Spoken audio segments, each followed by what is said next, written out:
I don't buy bread, I make this for breakfast. To start my recipe, I'm going to add 4 eggs here in the bowl.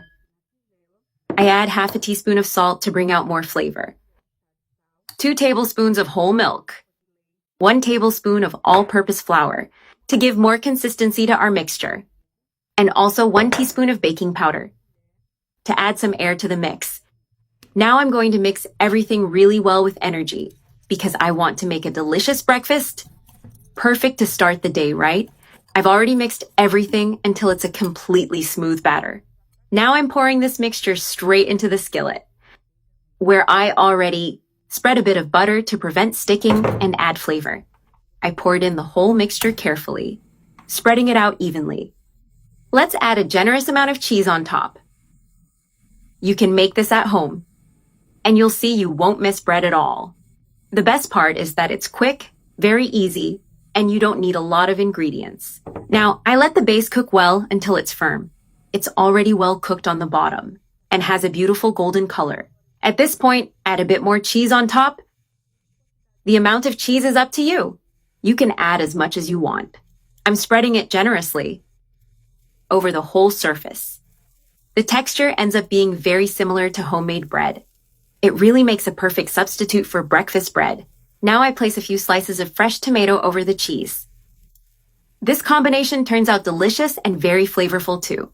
I arrange them nicely so that each bite has a bit of tomato.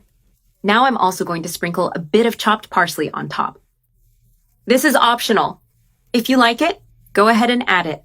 If you don't, that's totally fine. Just skip it. Then I add a bit more cheese over the tomatoes. I've added the extra cheese, covering everything again. Now I'm going to fold this part very carefully. I move it a little to make it easier to fold. And now I fold it like a stuffed omelet. I press gently with the spatula so it seals well. Here in the center, I pressed a little to help the cheese start melting. This way, with the heat, the cheese melts completely inside. I leave it a few more seconds so it melts fully. The cheese is now completely melted and very creamy. Now, with the help of a spatula, I carefully take it out. And I place it straight onto the plate where I'll serve it. You can place it on the plate you'll take to the table. Now grab a knife and start cutting it into portions. This way, everyone can serve themselves easily at the table. It's best eaten nice and hot while the cheese is still melted. The cheese stretches, it melts, and the flavor is even better this way. Plus, it slices really well without falling apart. And now all that's left is to call everyone to the table and enjoy this complete and tasty breakfast.